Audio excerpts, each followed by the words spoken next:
My lord, there are 3 accused in this case. Martha and Albert Cousins, defended by my learned friend Miss Gibson, and Michael Mays, defended by my learned friend Mr. Lloyd. The case is brought under the Deposit of Poisonous Waste Act 1972 and concerns 2,000 gallons of highly poisonous acids, metals and chemicals found at Seddon Quarry by Mr. Carter of the Fulchester Council. Now, it is not disputed that the order to dump this 2,000 gallons was given by Michael Mays, who was at that time transport manager of Fulchester Metals, or that the order was undertaken by Martha and Albert Cousins, who carry out contract work for the disposal of waste. It is the prosecution case that either Michael Mays deceived the Cousins as to the true nature of this material, or that the Cousins knowingly dumped poisonous waste in an unlicensed site, or that all 3 conspired to do this in order to save the costs of disposing of this material in a proper legal manner. And my first witness is Barry Carter. And as a chemist, Mr. Carter, you are employed by... I'm a scientific and technical advisor to Fulchester Council. Yes, with special responsibility to the Council's poisonous waste unit of its refuse disposal department. Yes. Now, what are your qualifications? I have a degree in chemistry at the Imperial College of Science and Technology. Yes. Now, Mr. Carter, will you please tell the jury what happened on the morning of April 16th? Well, I received a call at the council offices from the owner of a private tip known as Seddon Quarry. And then I went along there to investigate some liquid that had turned up there. Yes, what is Seddon Quarry? A disused quarry that's used as a tip. It has been for years. I discovered the liquid lying about in pools, about 2,000 gallons. Lying about? Yes, quite deep in parts. Liquid tends to hang about. And I took samples from various parts of the quarry for analysis, and then I rang the police. But you rang the police before you had made your analysis? Well, from the look of it, there was chromic acid in it. That has a very distinctive colour in water. It's orange. Yes, is chromic acid poisonous? Well, it's about 50 times more toxic than cyanide. Yes, and your subsequent analysis proved the presence of chromic acid in the pools of liquid. Yes. Now, will you tell us what else you found when you tested your samples? Well, that was enough all by itself. I was damn glad I got a police guard put on it. Yes, I'm sure. But what else did you find?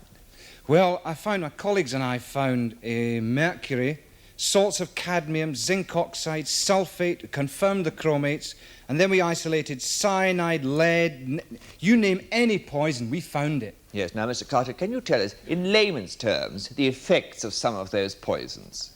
Well, mercury, for instance, is safe enough in a barometer, but it's a cumulative poison. That is to say, it tends to, in certain animals, for instance, shellfish, can absorb it in minute quantities, but they can't get rid of it, and so it builds up into a lethal dose. In Middlemass, in Japan, almost a whole village died. Brain damage, hair falling out, the lot. And they thought they were suffering from some unknown illnesses, but in fact, a company was discharging mercury into the bay nearby. The fish absorbed the mercury, the villagers ate the fish. And the point is that the poison becomes more concentrated as it moves up the food chain. Yes, but to get back to Seddon Quarry, Mr. Carter, from what source would you expect a mixture of chemicals and acids such as you found? Our metal plating works. Yes, and you say that this mixture was, all in all, a most highly dangerous one. It was bloody lethal, and anyone found dumping stuff like that in open ground should be in a murder charge, never mind your £100 fines. Yes. Oh, spiky, isn't he? It's you he's talking about. Mr. Parsons, I don't think we can let that remark of your witness pass unchallenged. My lord? Members of the jury, no one has died as a result of the deposit of this waste. We are here to decide whether the 3 accused were responsible for depositing this waste, and if so, whether they have a legal excuse or defense. The use of emotive words like murder is not going to help us to decide the issues before us. Now, Mr. Carter, will you tell us exactly what would be the effect of these poisons? Well, it's very difficult to say, my lord. I mean, the only guinea pig is the human being. We may discover in 100 years' time that diseases like cancer and brain damage are a direct result of industrial waste pollution. We just don't know it till it's too late. Yes. So how exactly, Mr. Carter, could these dumped poisons reach the public? Well, anyone getting into the quarry, a kid or an animal gets under the fence, and the people that work there. But you see, the point is that no one would expect to find pools of poison just lying around. Sheep could drink that poison. We eat sheep. Yes, but the quarry is fenced about. Well, there's a fence of sorts, and there's a man on the gate, but so many people have got keys. Yes, but the fence is adequate, though. Well, what's adequate? There is an old fence, but it certainly wouldn't stop children or animals and the people that work there. And then there's the question of seepage. Poison from that quarry could seep into the fresh water supply, onto arable land, anywhere. Yes, how much cyanide, for example, would it take to poison the Fulchester water supply?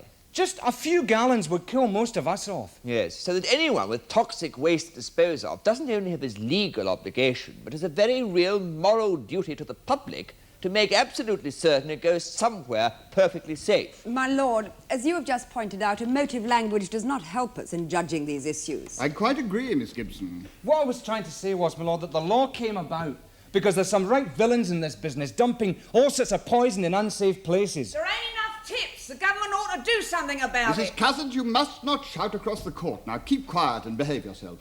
There's tips that still have to be made unsafe. There's tips that we don't even know about. Yes. Now, under the new law, what is the safe and proper procedure for the disposal of toxic waste? You must give 3 clear working days' notice of what you're dumping and where, to the local council, to the river authorities and where the water originates and is to be dumped. So that you can be told if it's an unsuitable place? Yes. Now, did the local authority receive any notice that these 2,000 gallons of highly poisonous wastes were going to be dumped anywhere at all? No, they just turned up at the quarry. Now, if the council had received notice of intention to dump these poisons in Seton Quarry, what would have been the result? They'd have been told to take it elsewhere. We would have referred them to a couple of private disposal firms with safe sites and proper facilities. Yes, what is a safe site? A safe site is a site considered highly suitable for toxic waste, a site from which nothing can seep away to cause pollution, preferably perhaps surrounded by seawater and certainly big enough to be useful. Yes, well, there must be a shortage of such prime sites. Yes. And when a site has been filled, it's used up. I mean, it can't be used again as a tip. Oh, bleeding genius he is, isn't he? No, it's they put topsoil over it once it's full and then they grass it over, but it's finished up as a site. There aren't enough sites or treatment plants. So the disposing of waste is expensive. Yes. And presumably the cost of toxic or dangerous waste becomes higher with its nuisance value. Exactly. But the more difficult it is to dispose of waste legally, the more incentive there is to get rid of it illegally. Yes. Now, what would it have cost legally to dispose of these 2,000 gallons? Oh, well, you'd have to ask one of the private firms. They don't tell us the prices, but I think they're high. Now, Mr. Carter, are you telling us that the disposal of all toxic waste is in the hands of private enterprise? The government has no facilities of its own? No. We had to get a private firm to get rid of this stuff for us. Well, then you must have known what that cost. It's not really my province, and then we had decontamination work as well, but pumping it off, carrying it away and dumping it legally cost in the region of 200. £200? Thereabouts, I think so. £200 to add to the cost of manufacturing the goods and to cut into the profit margin. At least that, yes. Yes, one can see why firms are tempted to save costs by cutting corners. Well, that's what it costs. And if that's what it costs to have a safe, clean, unpolluted country to live in, then that's what's got to be paid. Without a cost penalty, we'd be living in a giant rubbish tip from one end of the country to the other. Yes, so that if Fulchester Metals had disposed of these 2,000 gallons legally, it would have cost them £200. My lord.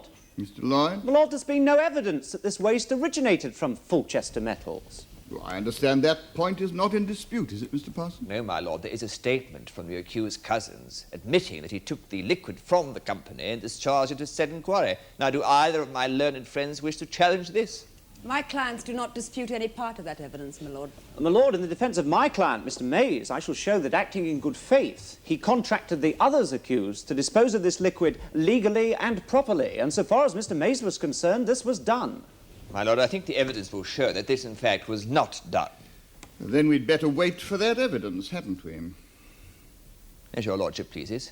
I'm sure the jury will draw their own conclusions from my last question. No further questions, my lord. God, blimey. Shut up. I have no cross-examination, my lord. I've got a few questions, Mr. Carter.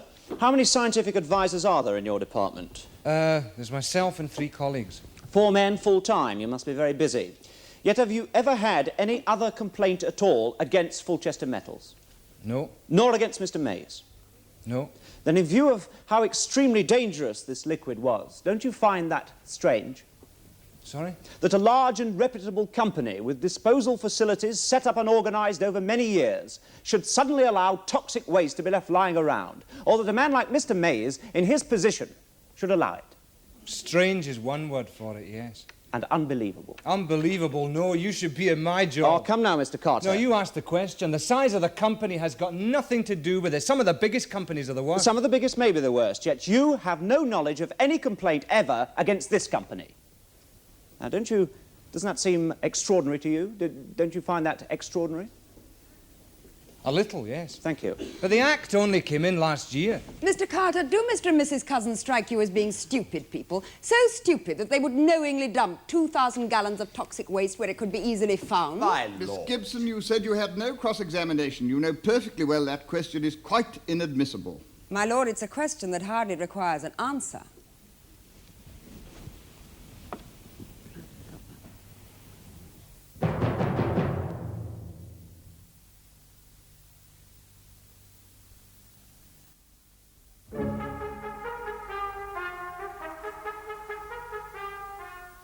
An unpleasant duty, but as managing director, I must make it plain that Fulchester Metals had no connection at all with this business.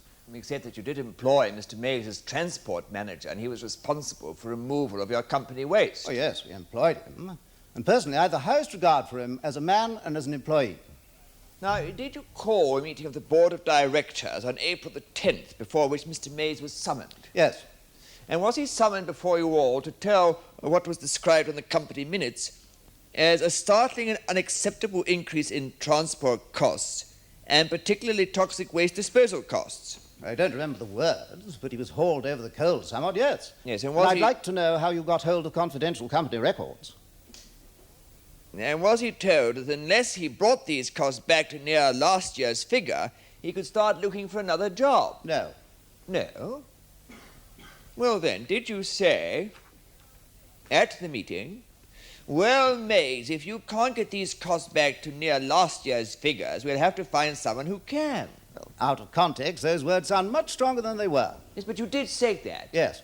Now, it's a threat, is it not, to dismiss someone when you talk of replacing him? Well, an empty threat. Words. I mean, Mays knew that he had to do his best, but if it wasn't humanly possible, well, nobody expected miracles of him.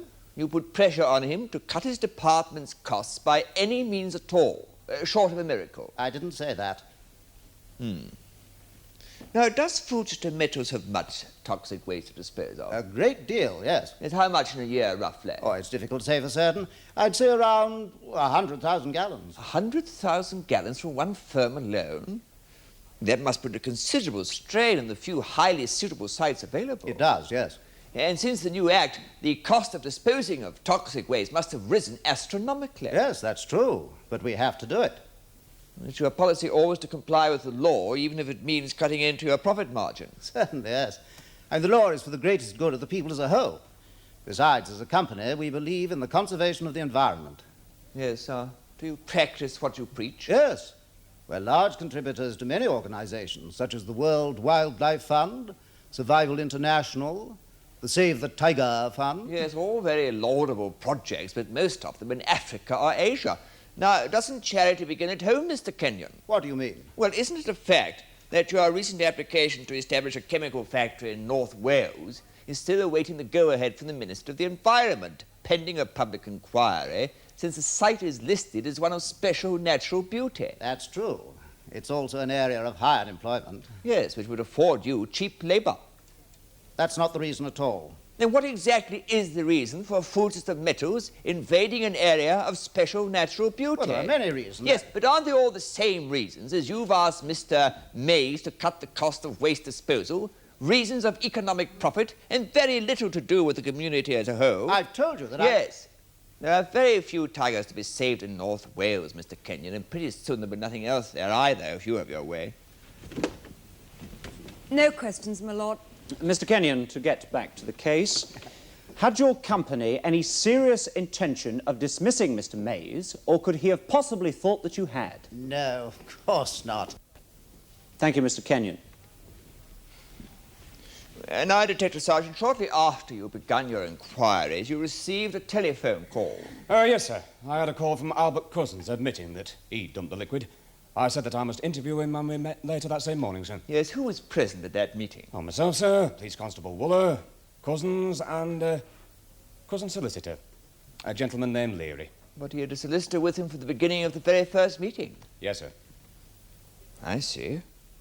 Now, did Cousins make a statement to you at that meeting? No, sir. I asked him to accompany me to the police station and he made a statement down there. Was still with his legal advisor present? Yes, sir. Yes, was this statement made under caution? Yes, sir. Could you read the statement Yes, sir. for us, please, Sergeant? Thank you. Okay. I, Albert Arthur Cousins, etc., a waste disposal contractor, was approached by Mr. Michael Mays of Fulchester Metals to dispose of a tank full of liquid chemicals. I went with my wife Martha and quoted a price. The price I quoted was for toxic chemicals.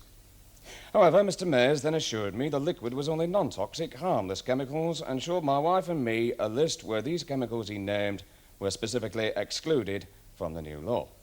I then said I would do the job for £40, which he accepted verbally, as was the custom. Later that day, I pumped off the tank and took the 2,000 gallons to Seton Quarry and discharged it. I regularly use Seton Quarry for non-toxics. The following day, however, my wife and I got to wondering why the tank Fulchester Metals usually used for toxics was now being used for non-toxics, and if some mistake had been made. I telephoned the town hall just in case, but was referred to Fulchester CID, where I learnt this matter had become the subject of police inquiries, and now make the statement freely, Yes. voluntarily, etc. Yes, thank you, Sergeant. Now, is that the original statement you have there, signed by Albert Cousins and witnessed by yourself? Yes, sir, it is. My lord, this statement will be Exhibit 1.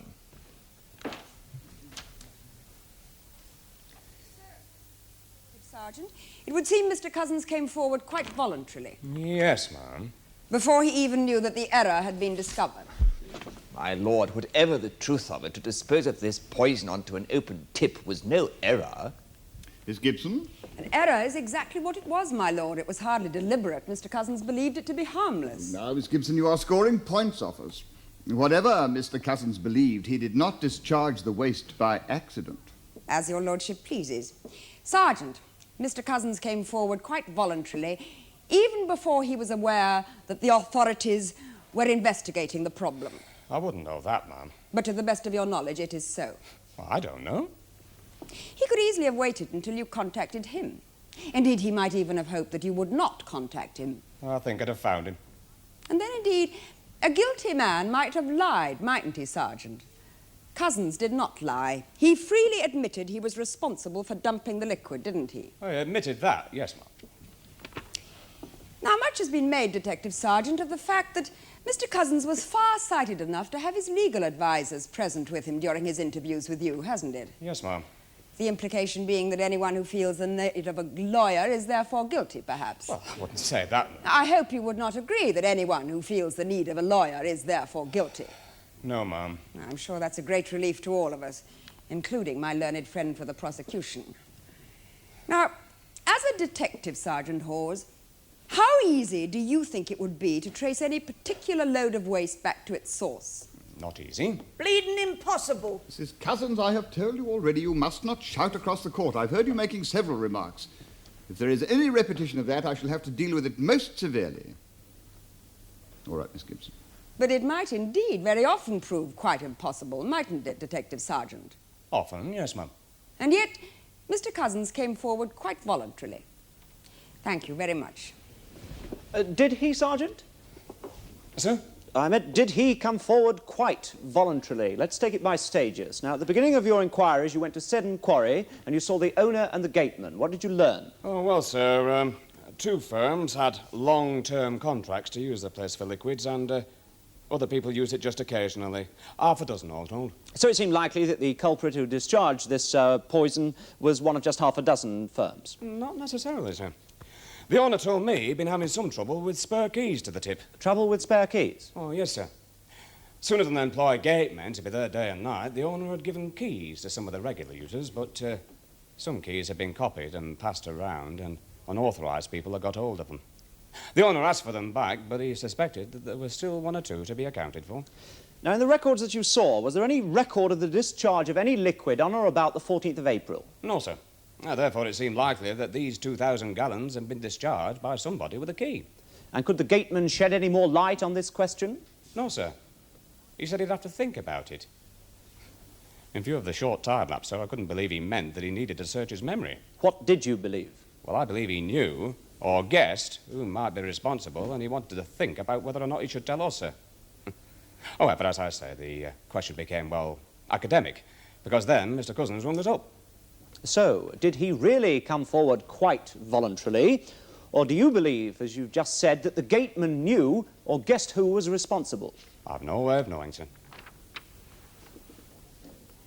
Now, these unaccounted for keys that we've heard about, did you establish whether or not Martha and Albert Cousins had such a key? Yes, sir, they had. They told us so. From whom had they obtained it? From Narroway, sir, the gatekeeper. Well, loath as I am to seem to be doing the prosecution's job for them, why did this not come out in your evidence in chief? I wasn't asked, sir. Sergeant, was the gateman on duty throughout the whole day on April the 14th? Yes, my lord. And yet he claims to have no knowledge of someone discharging 2,000 gallons of liquid, and there is no official record. That's correct, Your Honour. So either the gateman was lying to you, or Cousins used his key to enter the dump at night when nobody was there to see him. Yes, sir. My lord, surely this is quite irrelevant. It has already been clearly established that the accused admits tipping this liquid. At what time it was tipped is, in my submission, quite irrelevant. I'm afraid I can't agree with you, Mr. Parsons. It seems to me that the circumstances in which the waste was tipped is extremely relevant. As your lordship pleases. So as I was saying, Sergeant Hawes, either the gateman Narroway was lying, or Cousins used his unreturned key to enter the dump after hours. Yes, sir. Just to recapitulate then, Sergeant, Cousins may or may not have come forward quite voluntarily. He may or may not have come forward because he knew you'd find him anyway, and he may or may not have entered the tip without authority after hours to discharge this poisonous liquid. Yes, sir. You saw the gateman again?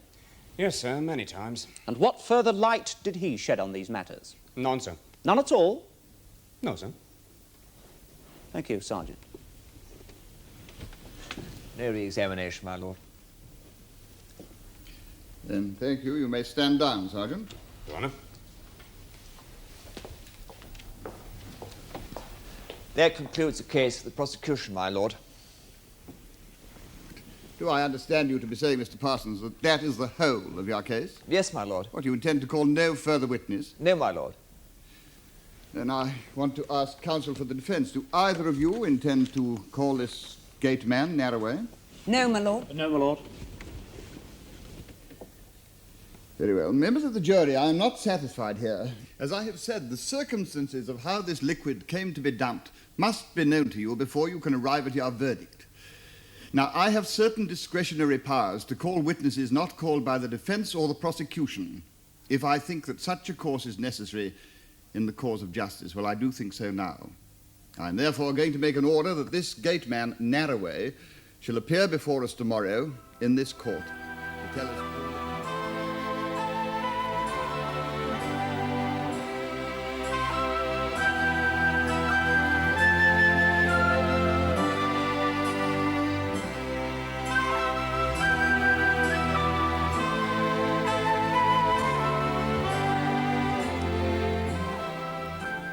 The case of the Queen against Cousins, Cousins and Mays will be resumed tomorrow in the Crown Court.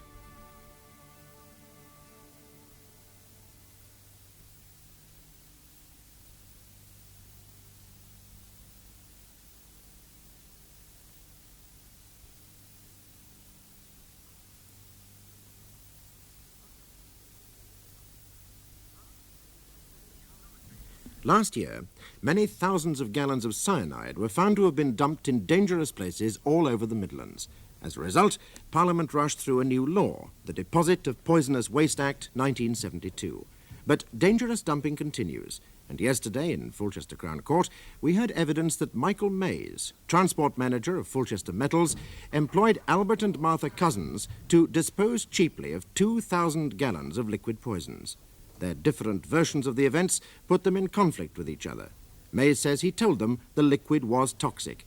They claim he hid the fact to save costs, and consequently they're being defended separately. Mr. Lloyd appears for Mays and Miss Gibson for Mr. and Mrs. Cousins.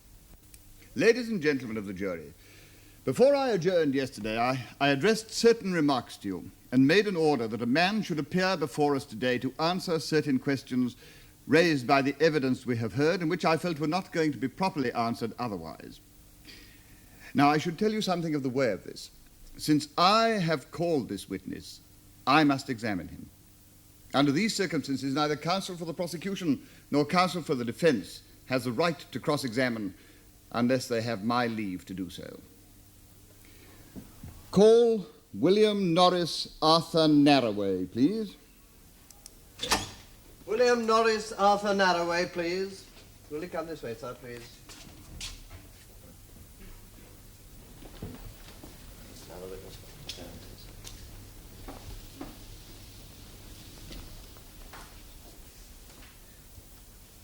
What is your religion? Roman Catholic. Take the testament in your right hand and read aloud the words on this card. I swear by Almighty God that the evidence I shall give shall be the truth, the whole truth, and nothing but the truth.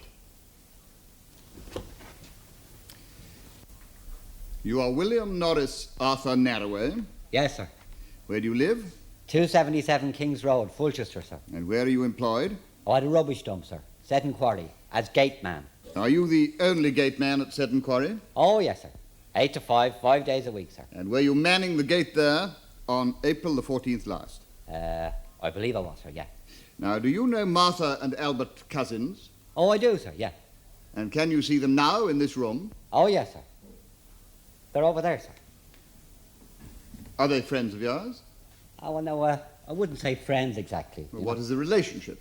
Well, my eldest is married to their Eileen. Well, your son is married to their daughter. Yes, sir. One of their daughters. And are you on good terms with the Cousins family? Oh, yes, sir. And are they on good terms with you? Oh, no, I don't know, sir. You don't know? Well, I mean, Albert and me, he's all right, you know, but Martha now. Yes? Well, she's been a bit touchy ever since this business, you know. What business? Well, this stuff that they were conned into dumping at the quarry. Mr. Narroway, we are here to decide how the liquid came to be in the quarry. Now, you must not make But he conned them, sir, that fella. And you must not interrupt me. Oh, sorry, sir. Only he did, didn't he? The jury will decide that, Mr. Narroway. Now, just answer the questions, will you? Oh, what's I get? Now, did you see Albert Cousins at any time on April the 14th? Never, sir. I think. Did he come to the quarry on that day to discharge liquid waste? No, sir. Probably not. What, not even after you'd gone home at 5 p.m.? How could you know that? Well, what did he say, sir? Mr. Narroway, it is of no importance to you what he says. You are here on oath and you must tell us the truth. Oh, I would, sir, yeah. Well, did Mr. Cousins come to the quarry on April the 14th while you were there to discharge liquid waste? Never, sir. At least I don't think so. And yet at 8 o'clock, the following morning when you arrived at work, what did you find? Yes, sir. Well, what? What did I find, sir? Was your employer there already and waiting for you? Oh, him, yeah. Yes, he was, sir. And what did he say to you? About the poison stuff? Yes. Well, that's what he said, sir. That some chemicals had been dumped, they smelled pretty bad, and we better get on to the council about it. Sure, he found them himself, sir. And the chemicals had not been there when you went home the night before? Oh, is that right, sir? Mr. Narroway, I am asking you. Oh. Had the 2,000 gallons of chemical been dumped there by the time you went home on the evening of April the 14th? Oh, well, no, that was a long time ago, sir, you know. Mr. Narroway, you are in a court of law and you are on oath. Oh. Now, if you do not answer my questions and if you do not tell the truth on oath, the consequences to yourself could be very serious. Yes, I'm sorry, sir. Yeah. Did the chemicals arrive while you were there? Well, I mean, look at it this way, sir. I mean, I hope you understand, sir. But you see, Albert, he's a great mate of mine, and, well, I'm not about to drop him in it now, am I, sir? Mr. Narroway, if you want to help Mr. Cousins, the very best thing that you can do for him now is to tell us the truth. Yeah, well, sir, Yes? did he come while I was there, sir? Is that it? That is what I would like to know. Well, yes, he did, sir. I did see Albert, and he brought the load he was conned into dumping while I was there, sir. So, The load was brought while you were on duty. Yes. Now, it is part of your job, is it not, to make a record of all loads into the quarry? Oh, it is, sir, yes. Well, then why was there no record of this load? I beg your pardon? Why was there no record of this load if Mr. Cousins brought it while you were on duty? Oh, was it not, sir? Well, you know there was no record. Oh, did I forget, sir? Well, now, did you forget, Mr. Narroway, or was there some other reason? What other reason, sir? You must tell us, Mr. Narroway. Well, I don't see how it's going to help him if I tell you, You sir. must tell us, Mr. Narroway. Couldn't you ask Albert himself, sir? Mr. Narroway, if you do not answer my question, I shall be forced to find you in contempt. I shall have to send you to jail, and you will stay there until you do answer. Oh, for God's sake, answer him, Bill. Should I? I'm sorry, Albert, but well, you see how it is, don't you? Do not talk, please, to the defendant. Now, will you just answer the question? Yes, sir. Why did you make no record of this load? Well, you see, he'd already brought his load for that week, sir, and he's only allowed one load a week, and this one was another one, and one that he hadn't got a paper for. So you are telling us that Mr. Cousins' contract with the quarry allowed him to dump only one tankerful of liquid waste per week, and he had already done that? Yes, sir. Well, could he not have got permission to discharge a second load? Ah, no, sir. You see, liquids, it's not very popular, sir. You know, it hangs around. Anyway, it was getting a bit full, the quarry, you know, and it was nearly time for the river authorities to come and take their samples. Well, we never let them dump just before that, sir. And why did you not tell us all this before? Well, like I said, sir, I didn't want to drop a minute, did I, sir? Mr. Narroway, you are a very foolish man. Yeah, sorry, sir. What you are now telling us is the truth. Mr. Cousins merely exceeded the terms of his contract with the quarry. Now, that is not a question before this court. It is not even especially serious. Oh. Now, by your attitude, you have made us believe that you are hiding something much more serious. Oh, sorry, sir. Well, now, when Mr. Cousins brought this load to you, what did he say about it? What do you mean, sir? Well, did he tell you what it was, anything at all about it? Well, no, he just said to keep quiet about it, that was all, sir. And why was that? Well, because it was one he hadn't got a docket for, sir. No paperwork. And did he say what it was? One he hadn't got a docket for. Did he tell you what was the nature of the load? Oh, I don't know, sir. Oh, suds oil. Suds oil? Yeah, it was like soap in his tanker. And did he tell you whether or not it was poisonous? Oh, well, no, he wouldn't be carrying around poisonous stuff, would he, sir? Well, according to the evidence, he was. Was he? Oh, yeah, he was. But you see, he was conned by that... Now, Mr. Narroway, after your employer had phoned the local authorities and they had made an analysis of the liquid, the police were called in. Now, did Detective Inspector Hawes, Detective Sergeant Hawes, come to the quarry to question you? Well, if that was his name, sir, a copper... Yeah, a policeman came, yes, sir. He did. Yes, and did you, after that first visit of the police, contact Mr. Cousins to say that the police had been to see you? No, sir, I did not. You did not tell Mr. or Mrs. Cousins about the police inquiries? No, sir. Nor anyone who could have told them? Oh, well, no, suppose I might have done that, sir, yes. Who? Oh, well, I mean, I was talking about it down the pub, you know, down the public house to a lot of people, I suppose. Anyone could have told them afterwards, couldn't they? This was the evening of April the 15th. Oh, was it? Was it the same evening after the police first came to see you? Oh, yes, sir, it was, yeah. Well, Mr. Narroway, is there anything else you know about this affair that you think you ought to tell us? Well, sir, only this. What? They were conned, I'm sure of it. They were conned by that fella... Very well, Mr. Narroway, thank you. Oh. Mr. Parsons, Mr. Lloyd, Miss Gibson, in view of the nature of this evidence, I will give leave for cross-examination.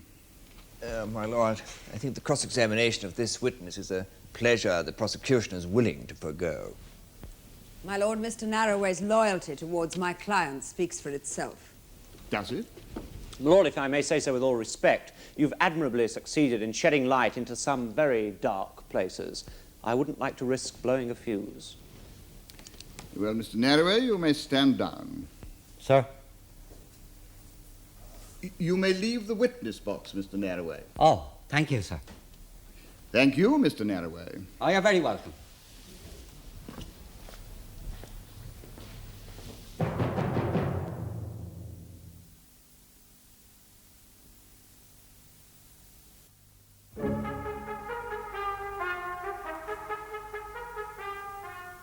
So, Mr. Cousins, you stand by the statement you made to the police? That's right, otherwise I wouldn't have made it.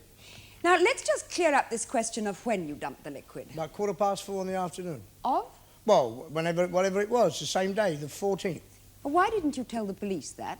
Bill Narroway just told you why. Why didn't your friend, your relative, Mr. Narroway, why did he make such a mystery of it? Oh, he was only trying to help, wasn't he? To help you? Oh, Bill's all right, but he doesn't always see things straight. He knew I never had a docket for that load. I shouldn't have discharged it. He thought that was what this was all about, and he didn't want to see me getting into any trouble. So why didn't you tell this to the police? Oh, I did. Well, I tried, but they wouldn't believe me. And I mean, Bill changed his story every 5 minutes, even after I told him to tell. Well, he's all right, but, well, as you know. But you did have your own key to the quarry gates. Oh, I had, but I give it back. Well, I had it then. Well, why didn't you simply use the key to let yourself into the tip with this load when there were no witnesses, no one about? Well, look, you want the truth, don't you? I'm not above bending the rule, but I'm not a villain. If I'd have known there were toxics, I wouldn't have dumped toxics in Severn if I'd have known. As far as I was concerned, it was Class 4 waste, suds oils. And I didn't care if there was any witnesses or not. I had to tell Bill because I didn't want to keep sneaking loads up on him. What is Class 4 waste? Well, you know, it's waste. It's Class 4. It's not notifiable. Now, what were your arrangements with Severn Quarry for dumping waste? One lorry load of one tanker of liquid a week and the dry loads by arrangement. And you'd used your quota for that That's week? Right, yeah. Well, why not simply wait until the next week and dump it then? Well, you see, once a week is a regular contract. I would have still have had the trouble of the bother of getting rid of the stuff. Why? Well, because you can't dump it anywhere. People have got their own tips, they won't let you use it. And I mean, after all, liquid is a very hard thing to get rid of. And I'm in the business and I wanted to keep sweet with the quarry. But what would you have done with it if you had known that this liquid was dangerous? Oh, nothing. Nothing? Well, I'd have never have took it, would I? I mean, I was not set for it, not with this act. I mean, the toxics, nobody wants them. And it messed my tanker up. I mean, I had to get it flushed out, decontaminated, and it cost money. How much money? A lot more than the 40 quid I was paid for it. I mean, there was the tanker. It was all right to have it. £25 to be decontaminated, and it stood there all the week, doing nothing. And it cost money to have a 2,000-gallon tanker doing nothing all the week. So that setting right the contamination caused by carrying toxics in your tanker actually cost you more money than the whole job was worth? Yes. Would you tell us now, in your own words, Mr. Cousins, how you came to do this job? Well, Mr. Mays, he phoned me up and asked me if I wanted the job, and I said yes. You knew Mr. Mays? Oh, I worked for him before. I'd done a fair bit before the act. Go on. Well, me and Martha, that's my missus, we went over to Fulchester Metals to see him, and he said, it's a 2,000-gallon tank, and I said, that'll cost you 200 quid. But you said a moment ago that you'd have had nothing to do with it if you'd known that it was toxic. No, I said I would have never have took it in my tank. But I know what I could have done, because I could have subcontracted it and still made a fair profit. Ah, you'd have brought in another firm, one that had its own properly licensed tip for dumping waste. Yes. You said £200. Well, Mr. Mays, he said, £200? He said, you got it all wrong this time, Norbert. He said, because it's only waste, it's only Class 4. And I said, what's Class 4? You didn't know what Class 4 was at the time? I didn't know then, but I've learnt a lot about it since all this bother. Then he brings a list out, and it's got important government notice. And on this list, it tells you all the stuff that you can dump without ever notifying anybody. I mean, stuff you can dump anywhere without having a licence in triplicate. What did he say about the list? Well, he showed me the name of the chemicals, and he said, that's all you got in it this time, Albert. And I said, if you say so, and Mr. May said, I do say so. So me and Martha had a chat about the price. I said £40. He said, you're on. We shook hands, and that's all there was to it. And what? the question of giving notice? Well, you didn't have to give it. You said because it was Class 4, it wasn't notifiable. Quite, and then you disposed of it as we know. Why the same day? Well, the tanker was doing nothing. I had a couple of hours to spare, so I done it in the afternoon. And what prompted you to telephone the council about it the next day? Well, I mean, it was the look on Mr. May's face. He had a funny look in his eyes when I said £40. And I couldn't understand it. I got that funny feeling, and I started wondering. You know, I was wondering whether I'd been taken on. Taken on? Well, you know what I mean, conned. I mean, not heavy, but just that little bit of a feeling. And I kept wondering about it, and all of a sudden Martha come in from the yard. She said, Albert, all that tanker don't half stink out there. It's got a horrible smell. I said, I know it has. I smelled it when I dumped it. She said, but it's not a natural smell, Albert. She said, where did you dump it? I said, in the quarry. She said, well, look, I think you better cover yourself and ring the town hall. Which you did? Which I did, and they said, if you're the fella that dumped it, the police want to see you. I hung up and I said to Martha, Martha, I think we got trouble. Because the police were involved? Well, the police are not very fond of people in our business, and right away Martha said, I think you better get Mr. Leary. Mr. Leary being your solicitor? Yeah, well, he's mine. He's just made a will out for me and Martha. I mean, we're not chickens anymore, and we got 7 kids to fight over it. You contacted Mr. Leary then, before you phoned the police? Yes, I phoned him, and he said, don't do anything till I get there, and he come straight over. And then, on his advice, you phoned Detective Sergeant Hawes? Well, they put me through to him, yes. Now, was this the very first you'd heard of it, or had anyone warned you already that the police were making inquiries? It was the first I'd heard of it. I was never warned. At this meeting you had with Mr. Mays, when he showed you the list and told you that the liquid was harmless, who was present? Him, me, and Martha. So your wife heard all of the conversation? Oh, yes. Thank you, Mr. Cousins. Your wife? Well, what about her? Well, you wouldn't expect your own wife not to support your story, would you? You don't know Martha.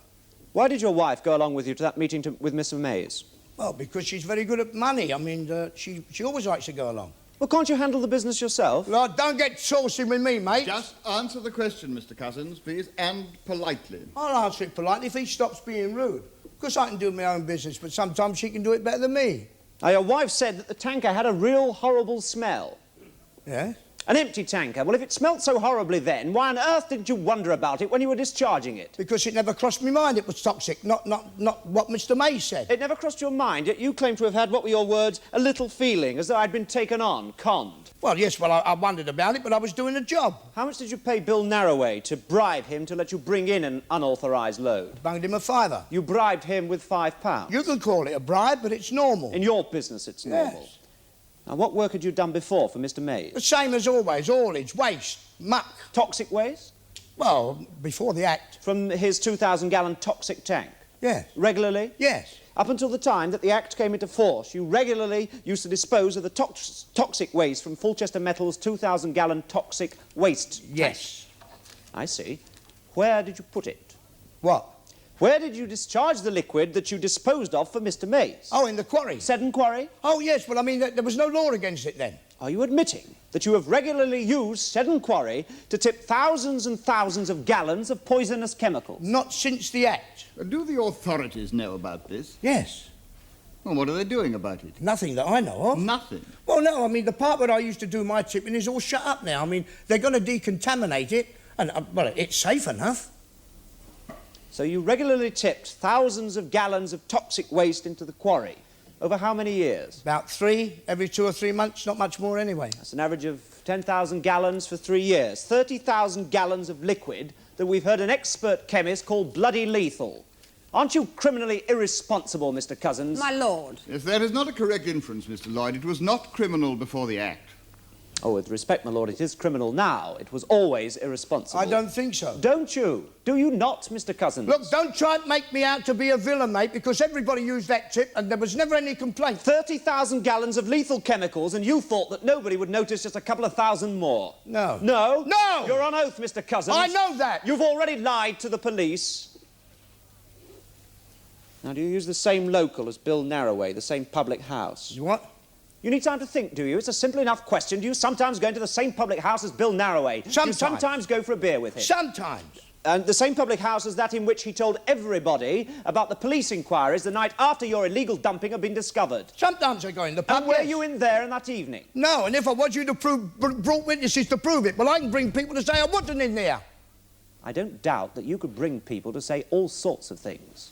Could we believe them either? Mr. Lloyd, that is not a proper question. We cannot have an attack like that on this man's character. My lord, I really don't think that I need to attack his character. You will withdraw that remark, please, Mr. Lloyd. Members of the jury will disregard that last remark of counsel.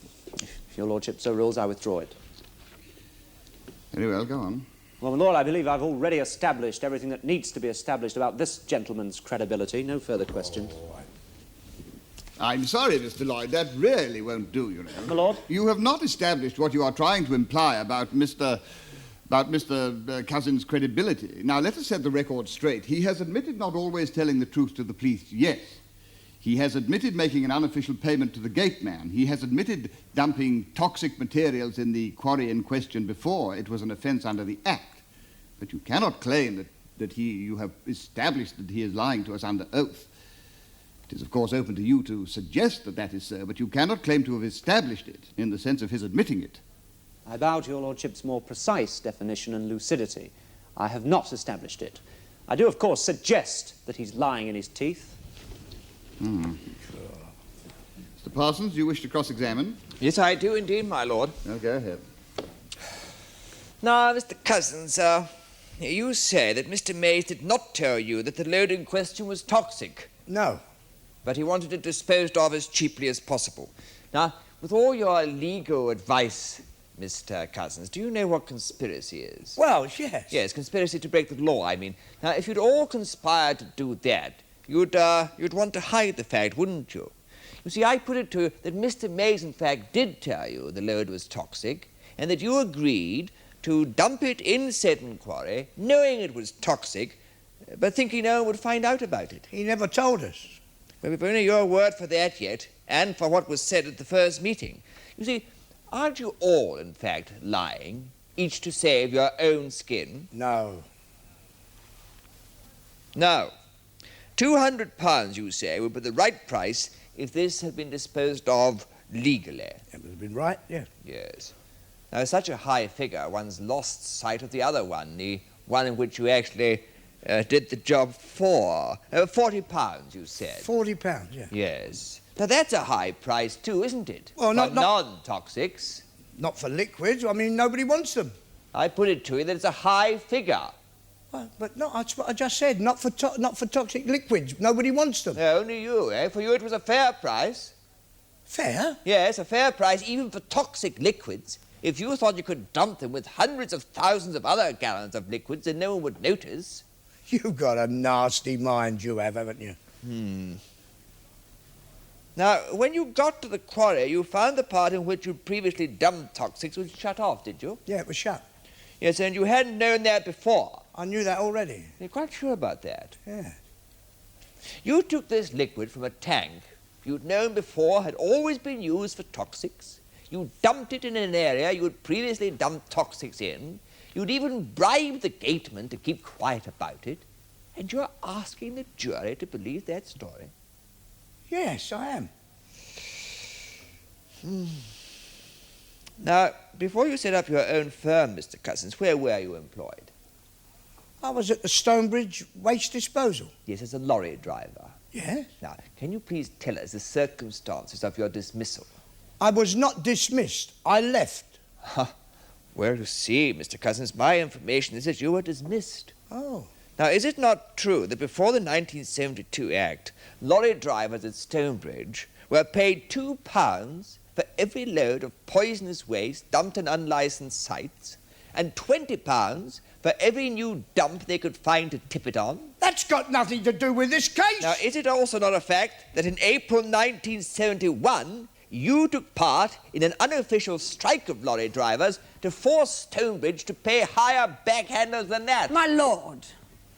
No further questions. Look, we was right. It was a dangerous job. It wasn't illegal, but it was dangerous, and we needed paying for it.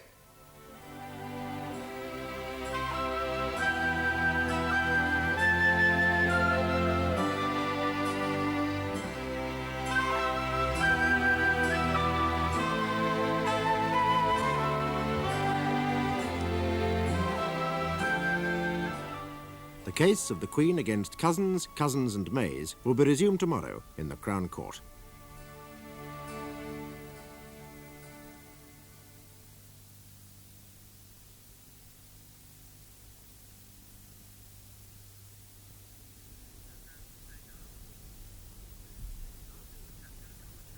None of the accused denies that 2,000 gallons of highly poisonous liquid was dumped in an unlicensed tip in Seddon Quarry near Fulchester in contravention of last year's Deposit of Poisonous Waste Act.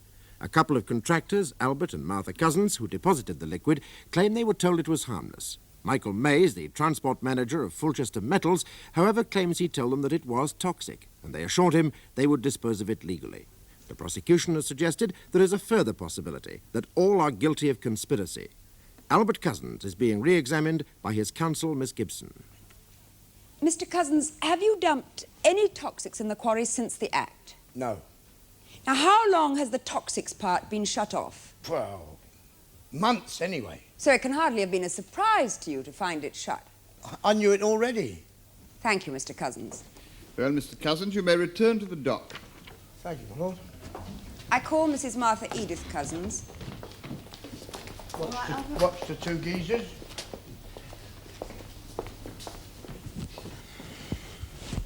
What is your religion? C of E. Take the testament in your right hand and read aloud the words on this card. I swear by Almighty God that the evidence I shall give shall be the truth, the whole truth, and nothing but the truth. You are Mrs. Martha Edith Cousins? Yes. And you live at 15 Hathaway Crescent, Fulchester? Yes. Mrs. Cousins, how many children do you have? 4 girls, 3 boys. A family of 9. Well, there wasn't all that birth control when we were first keeping our feet warm of a winter's night. And you still find time to help your husband with his business? Oh, don't get tired just by being up all day. Do you all help? Your children too? If they want to eat, them that works gets fed till they leave home. Then they've got to buy their own toothpaste. My 2 eldest are married now. A loving and very close family. Yeah, that's right. Mrs. Cousins, up to this time, have any of you ever been in any trouble with the law? Oh, I'd have the skin off their bums. Your husband's included? Oh, that would be a fair match, that would. I've never had a stand-up knock-downer with him. No, I handle him a bit different. How do you handle him? Well, he likes his feed, likes a bit of cuddle. He steps out of line and the world goes all cold and hungry on him. Right, Albert? Is he warm and well-fed presently? Fat as butter, if it's any of your business. You've no complaints against him? Oh, he's all right, whatever the neighbours say. Oh, what do the neighbours say? My old man's a dustman. Well, I suppose he is, really. I wouldn't swap him, though. Mrs. Cousins, would you lie for him? Damn right I would. You would? What, wouldn't you? Wouldn't you lie for your old man? But are you lying for him now? No. Or for yourself? No. Now, you were present during the whole meeting with Mr. Mays. All the time. Did he at any time tell you that the liquid waste was toxic? No, he said it wasn't toxic, and he showed us that list. Mr. Mays clearly told you that the 2,000 gallons of waste in his tank was not toxic, not notifiable, and harmless. Yeah, that's right. She's lying. What you're calling a liar, mister? I'll get back to you in a minute. You mustn't hold a conversation with the other defendant when you're giving evidence, Mrs. Cousins. Giving himself airs. Nasty little smoothie. Now, when Mr. Mays told you the waste was not toxic, had you any reason to think that he might not be telling the truth? No, not then. Now I wouldn't believe him if he told me water's wet. It didn't occur to you that he might claim it was harmless to get you to carry it away more cheaply? Well, what for? They ain't exactly all on the bleeding breadline, any of them, are they? Can you remember exactly what Mr. Mays said to you? Well, not exactly. Do you know what you were saying on April the 14th? I mean, you talk, but you don't reckon to make notes. He said it wasn't toxic, and he showed us that list of what he said it was. Word for word, I can't remember no more than he can. Ordinary class 4 chemicals, he said. Thank you, Mrs. Cousins. Mrs. Cousins. Oh, you're the sarky one, ain't you? Mrs. Cousins, did you see this list that you claim Mr. Mays showed you? I've just said so. Where did he keep it? I don't know where he keeps it. He had it. Would it surprise you to learn that Mr. Mays did not have such a list? No, it wouldn't surprise me, whatever he said. Well then, can you remember any of the chemicals or substances on this list that he's supposed to have shown you? Any of their names? No. Why not? Well, when I was taking all my degrees at Oxford and Cambridge, they never taught me no chemistry. You're saying that you don't know the names of any non-notifiable substances? Yeah, I'm saying that. Do you know the names of any toxic chemicals, then? No, and I don't know the names of the Arsenal football team, neither.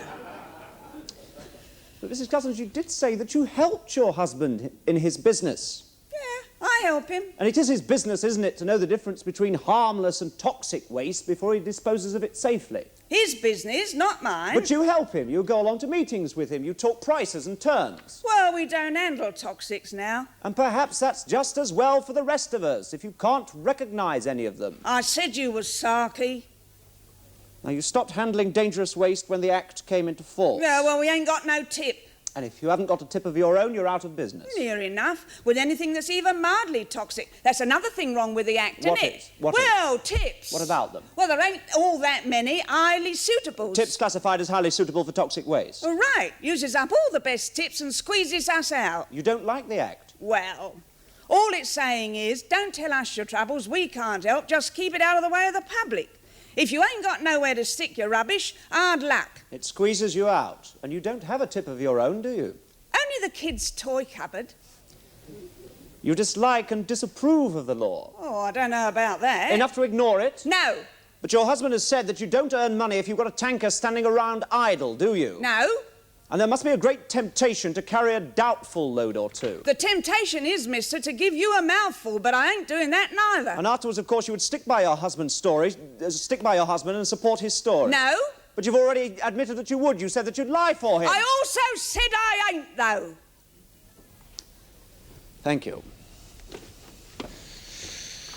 Oh. No cross-examination, my lord. No re-examination, my lord. Thank you, Mrs. Cousins. You may return to the dock. I can't say as how it was a pleasure. I call Michael Alistair Hayes.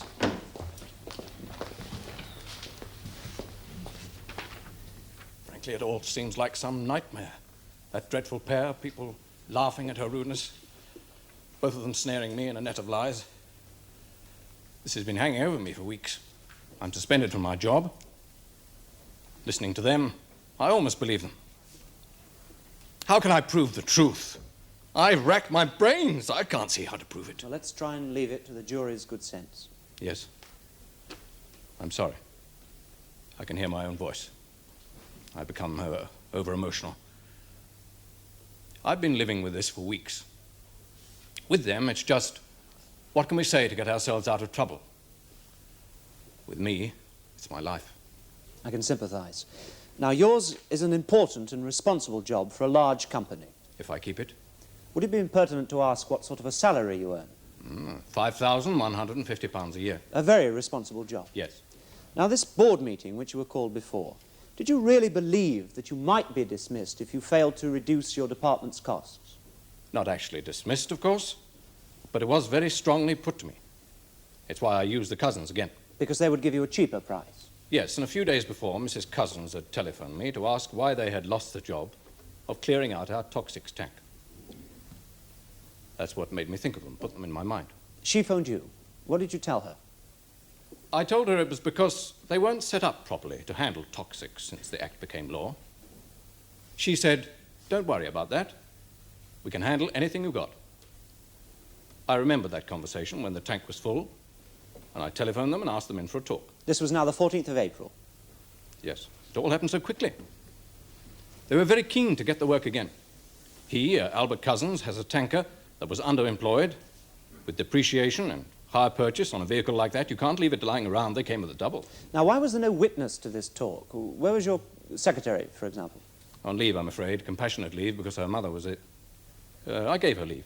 What was said at the meeting? Well, there was no question of my telling them the contents were non-notifiable class 4. I said, it's the old 2,000-gallon tank. It's near enough full with toxics. How much to dispose of it? That's what I said. You said full with toxics? I did. I swear I did. How can I prove that? Now, this list you're supposed to have shown them, the list of chemicals and so on exempted from the Act. I haven't even got a list like that. They've made that up. Now, you must have had such a list, though. It's your job, isn't it, to know the difference between what's toxic and what isn't? Yes, exactly. It is my job. I deal with chemicals all day and every day. I don't need a list. I know it. I had a list when the Act first became law, but it's been law a long time now. And I don't even know what happened to it. Our reference department would have a copy if ever I did need one. Yes, of course. Now, what did Mr. and Mrs. Cousins reply when you asked them for their price? They said £40. They said it straight off. They'd already talked about what they were going to quote. I asked them how they could do it so cheaply. They said it was a special price because they needed the work again, but they had a legal, authorized tip, and they'd take care of everything properly. Did you ask them where this tip was? Yes, and I wasn't surprised when they said that was their secret. Why? Well, if they'd had such a tip, it would have been worth money to them. They wouldn't be likely to tell other people who might use it up. Now, did you discuss proper notification of the local authorities concerned? Yes. And they said that they'd take care of everything. I don't want you to worry about that, Mr. Mays, Albert Cousins said. You don't have to think about that. That's what we're for. We just want you happy. Their words. You do remember that conversation word for word? I should have had every chance to remember it. I think every word is tattooed on my brain. We just want you happy. And you had no suspicion at all? I wasn't suspicious, no. Why should I be? They'd been working on and off for the company for years. I had no reason to think they'd be so stupid. And they emptied the tanker the very same day? Yes. It was none of my doing. Cousins simply came back that afternoon, pumped out the tank and took it away without saying a word to anyone. There wasn't even time to treat the contents. You mean the contents of the tank should have been made less toxic? Yes, before you dump anything like that, a chemist has to be brought in to see the record of contents and see what can be done to make it less toxic.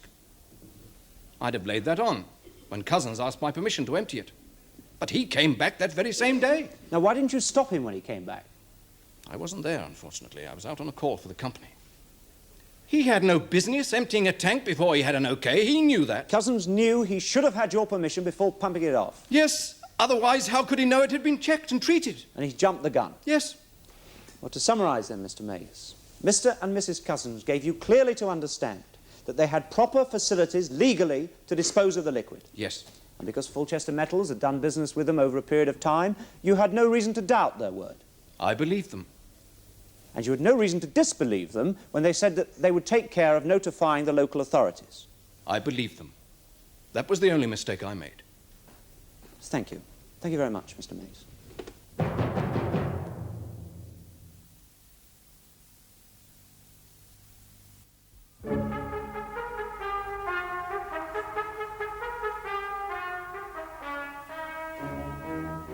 Now, Mr. Mays, you say your secretary was away on leave when you had your meeting with the Cousins? Yes. And in such an important and responsible job with such a large firm, you were given no replacement, no temporary? She was only away for 2 days, I think. She doesn't sit in my office anyway. I presume she was not on leave when Mrs. Cousins is supposed to have phoned you. Phoned to ask why they no longer had your contract. No, she was not on leave then. Good. And there is one part of your story that we can check. She can confirm that there was such a call. My secretary doesn't listen to my telephone calls. Your secretary doesn't seem to do anything very much. Was it she who lost your list of exempt chemicals? I've explained about the list. And you really expect us to believe that?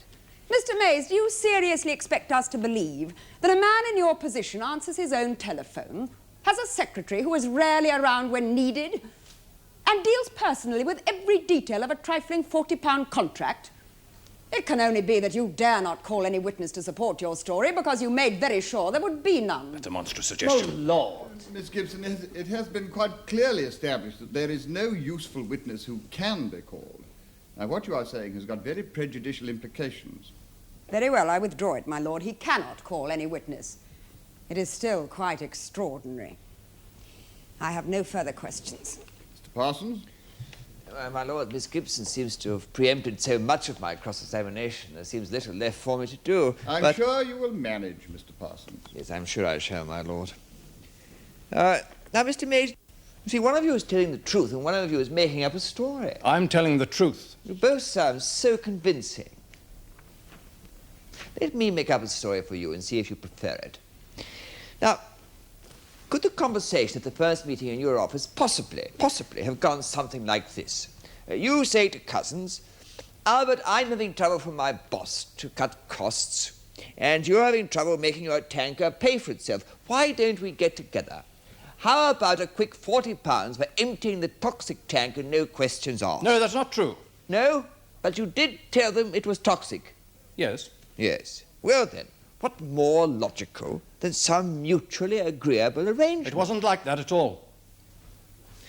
You honestly believe they could make any sort of profit at all out of a price of just £40?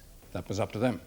You knew Seton Quarry was where your firm had dumped toxic waste for years before the act. Did it honestly never occur to you that of course that was the easy way, that of course that is where the Cousins would tip that liquid? No. Or did you suggest it yourself? No, certainly not. That would have been quite against the law. Yes. It would, wouldn't it? No further questions, Mr. Mays. You do know what conspiracy is, don't you, Mr. Mays? Yes. You know how serious it can be in law. Yes. Now, did you make 1 penny of profit out of this yourself? No.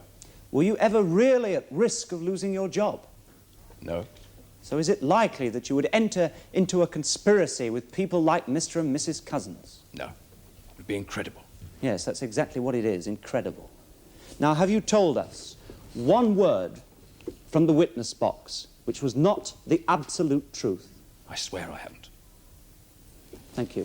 Thank you very much, Mr. Mays. Bleeding liar! Now, let me recall for you, members of the jury, what Mr. Carter and his colleagues found when they analysed the waste dumped in Seton Quarry. They found chromic acid, cyanide, mercury, salts of cadmium, zinc oxides, zinc sulfates, lead and nickel. Now, Mr. Albert Cousins, who is no amateur at waste disposal, says he thought he was carrying suds oil. Now, I'll say no more about that. Now, lastly, let us consider Mr. Mays. He asked us to believe that the Cousins were going to do a £200 job for him for just £40 and do it legally. Now, he knew that they had no site of their own. He knew there was a real shortage of highly suitable sites, and he knew that for years before the act, the Cousins had tipped toxics at Seton Quarry. Now, he also says that Cousins had no right to empty the toxic tank without his permission. Therefore, does he also ask us to believe that the Cousins could drive into Fulchester Metals, empty a toxic tank without authority, and drive out again without being challenged? Now, ladies and gentlemen of the jury, we have seen the 2 factions of the defence trying desperately to discredit each other. Now, one of them must be lying, and therefore one of them at least must be guilty. But I put it to you that the most likely explanation is that, in fact, all 3 are lying, that all 3 conspire together, and that you will therefore find all 3 guilty of conspiracy. Now, moving on from the improbable charge of conspiracy. Ladies and gentlemen of the jury, you've just heard the stories of 3 very dissimilar people. There's Michael Mays on the one hand, an educated man, a shrewd man, an expert in all the intricacies of the world of business, on his own admission under considerable pressure from his superiors. Well, this being so, what more natural than that he should try to dispose of this waste in the manner least costly to his firm? Well, on the other hand, you have the Cousins, Albert and Martha Cousins, hard-working people, members of the jury, simply concerned in running a small family business. But we already know that decontamination of their tanker cost them more than the whole job was worth. Well, what are they to gain at that or any time from contravening the law? Now, finally, members of the jury, I want you to ask yourselves this question. How, in the course of a testimony quite remarkable for its lack of supportive facts, how was it possible for Mr. Mays to have not one witness, not one single item of proof of any kind to back up his story? One might almost feel the sympathy he asks for in these curious circumstances, were not the explanation so obvious. He had no witness because what he claims did not take place. Ladies and gentlemen of the jury, you must think carefully. You must weigh up these factors. When you've done so, I think you'll find only one possible course open to you. You must find Albert and Martha Cousins not guilty on both counts. The prosecution have suggested that Mr. Mays's motive for conspiracy was fear of the sack. But we've heard both the managing director of Fulchester Metals, called by the prosecution, and Mr. Mays himself positively and clearly deny that any threat of dismissal existed. Now, Mr. Mays had a well-paid and responsible job. He is obviously fully aware of the law and its penalties regarding waste disposal. And I put it to you that if he had conspired to break that law, he would have needed much stronger assurance that he wouldn't be found out. After all, the toxic waste was discovered almost immediately. In short, the prosecution's conspiracy theory suggests that Mr. Mays threw away his job in order to save his job. Illogical, even for them. Now, the suggestion that Mr. Mays conned the cousins is even more preposterous. We have been seriously asked to believe that Mr. Mays told a professional waste disposal man who had regularly handled thousands and thousands of gallons of toxic waste that a tank full of highly poisonous chemicals contained, in fact, suds oil, and that this same professional waste disposal man didn't notice the difference when either filling or emptying 2,000 gallons of it. Michael Mays' only mistake was to trust this pair, and I would ask you to find this demonstrably sober and sincere man not guilty. As you know, the three accused are charged firstly with conspiring to deposit toxic waste in defiance of the Act of 1972, secondly with unlawfully depositing that waste, and thirdly with failing to give proper notices to the local authorities. Now, before you can convict on the conspiracy charge, you must be satisfied beyond all reasonable doubt that these three people did indeed agree together illegally to deposit that waste. Now, on the other two charges, separate considerations apply to Mr. and Mrs. Cousins on the one hand and to Mr. Mays on the other. Mr. and Mrs. Cousins agree that they deposited the waste and that they gave no proper notices, but it is their defense that they relied on information given them by Mr. Mays that the waste was not toxic and that they had no reason to believe that this information was false. Now, you must acquit them if you believe on all the probabilities that their story is true. Now, Mr. Mays admits that the waste was deposited and that no notices were given, but he personally did not deposit the waste. He is charged with causing it to be deposited, and it is his case that he did not cause it to be deposited in Seddon Quarry. He believed it would be deposited in a proper, safe place. Now, unless you believe beyond all reasonable doubt that his story is untrue, you must acquit him. Ladies and gentlemen of the jury, will you now retire to consider your verdict? All stand.